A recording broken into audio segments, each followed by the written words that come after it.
2 equal to this value. And so on. We can let the index k go from 3, 4, 5, 6, 7, 8, and therefore we are able to calculate a constant of the bk. Now, the last thing we have to calculate will be to calculate those Fourier coefficient or constant a sub k. According to the previous lecture, we know the constant a sub k can be computed based on this formula that requires the integration between 0 to the period capital T. And just like before, this integration between 0 to 2 pi can be broken into two integrals. The first integral going from 0 to pi, and within this range, the function f of t is defined as t. And the second integral going from pi to 2 pi. And within that range, the function f of t is given or defined as equal to pi.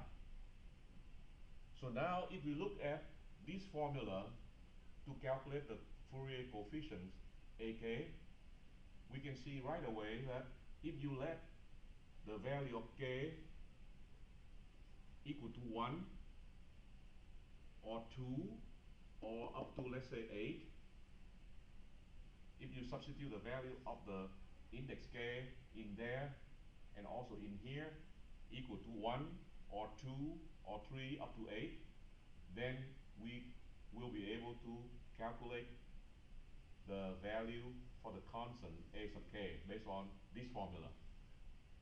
So if you see next slide, we let the value of k equal to 1.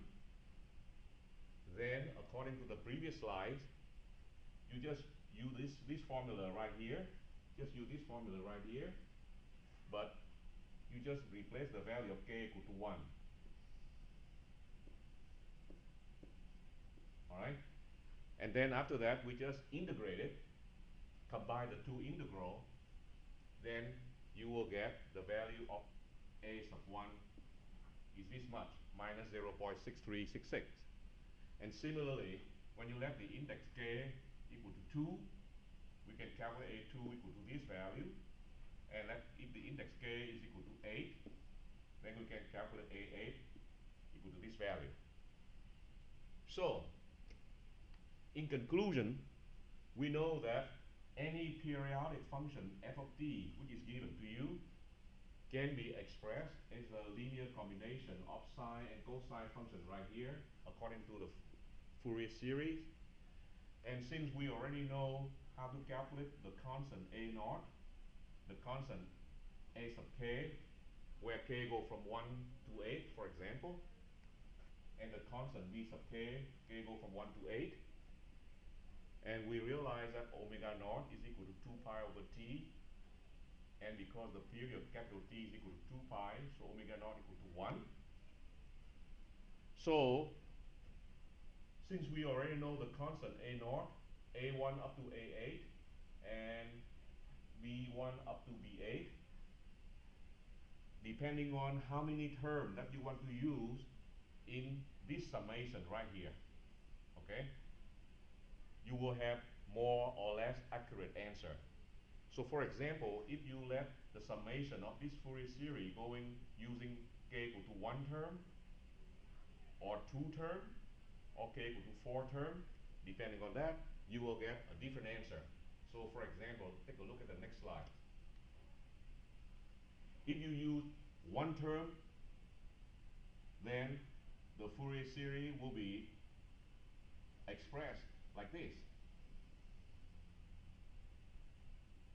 If you use 2 term, then the Fourier series will be equal to the previous answer, which is here, based on 1 term. And then when you use 2 term, that means the constant k is equal to 2.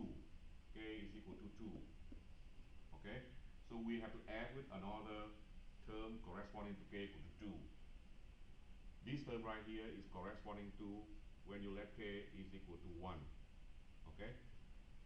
And similarly, if you use the so-called 4 term in the Fourier series, then you got the answer from this term here with corresponding to k equal to 1. This term in here, the answer you got is based on k is equal to 2. This term in here, you got it based on k is equal to 3.